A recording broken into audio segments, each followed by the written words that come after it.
ഇസ്ലാമിക രാജ്യങ്ങളിലും മതേതര പാശ്ചാത്യ രാജ്യങ്ങളിലും ക്രിസ്ത്യാനികൾക്കെതിരെയുള്ള വിദ്വേഷവും വിവേചനവും വർദ്ധിച്ചു വരുന്നതായി വത്തിക്കാൻ സുവിശേഷവൽക്കരണ വിഭാഗം സെക്രട്ടറി ആർച്ച് ബിഷപ്പ് ഫോർച്വാനറ്റോ നുവാചുക്കോ. യൂറോപ്പ് സ്വന്തം ക്രിസ്തീയ വേരുകൾ മറന്നുപോവുകയാണ്. ഇസ്ലാമോഫോബിയ എല്ലാവരും എതിർക്കുമ്പോൾ ക്രിസ്ത്യാനോഫോബിയ ആരും കാണുന്നില്ല എന്ന് അദ്ദേഹം കുറ്റപ്പെടുത്തി. യൂറോപ്പിലെ ആത്മീയ തകർച്ച പരിഹരിക്കാൻ ആഫ്രിക്കയിൽ നിന്നും ഏഷ്യയിൽ നിന്നുമുള്ള മിഷണറിമാർ അവിടേക്ക് എത്തുന്നതിൽ അദ്ദേഹം പ്രത്യാശ പ്രകടിപ്പിച്ചു. യൂറോപ്പിലും മറ്റു പാശ്ചാത്യ രാജ്യങ്ങളിലും ക്രൈസ്തവ മൂല്യങ്ങൾ തിരസ്കരിക്കപ്പെടുന്നതിനെ അദ്ദേഹം ശക്തമായി വിമർശിച്ചു. മറ്റു മതചിഹ്നങ്ങളോ ഹിജാബോ ധരിക്കുന്നതിനെ ആരും എതിർക്കുന്നില്ല. എന്നാൽ ഒരു കുരിശു കണ്ടാൽ അത് മാറ്റാൻ ആവശ്യപ്പെടുന്നു. എന്തുകൊണ്ടാണ് ക്രൈസ്തവ ചിഹ്നങ്ങളോട് മാത്രം ഈ വിവേചനം എന്നും അദ്ദേഹം ചോദിച്ചു.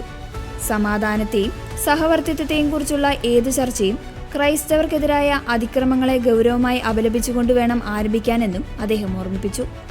അൾജീരിയയിൽ സേവനമനുഷ്ഠിക്കവേ ക്രൈസ്തവർ ഇസ്ലാമിന്റെ ശത്രുക്കളായാണ് മുദ്രകുത്തപ്പെട്ടിരുന്നത്. ലോഹ ധരിച്ചെത്തിയ തനിക്ക് സാധനങ്ങൾ നൽകാൻ ഒരു കടയുടമ വിസമ്മതിച്ചതിനെക്കുറിച്ചും അദ്ദേഹം പറഞ്ഞു. മതതീവ്രവാദികളിൽ നിന്നോ മതേതര ഭരണകൂടങ്ങളിൽ നിന്നോ പീഡനം അനുഭവിക്കുന്ന ലോകമെമ്പാടുമുള്ള ക്രൈസ്തവർക്ക് അദ്ദേഹം ധൈര്യം പകർന്നു. നിങ്ങൾ പീഡിപ്പിക്കപ്പെടുന്നുണ്ടെങ്കിൽ അതിനർത്ഥം നിങ്ങളുടെ സന്ദേശം ലോകത്തിന് അത്രമേൽ പ്രധാനപ്പെട്ടതാണെന്നാണ്. നിങ്ങൾ ഒറ്റയ്ക്കല്ല എന്ന് തിരിച്ചറിയുക, നിങ്ങളുടെ മൂല്യം മനസ്സിലാക്കുക എന്നും അദ്ദേഹം കൂട്ടിച്ചേർത്തു. ലിയോ 14 മാർപ്പാപ്പ ഏപ്രിൽ 13 മുതൽ 23 വരെ അൾജീരിയ ഉൾപ്പെടെയുള്ള 4 ആഫ്രിക്കൻ രാജ്യങ്ങൾ സന്ദർശിക്കാനിരിക്കെയാണ് വത്തിക്കാൻ ഉദ്യോഗസ്ഥന്റെ ഈ നിർണായക പ്രതികരണം.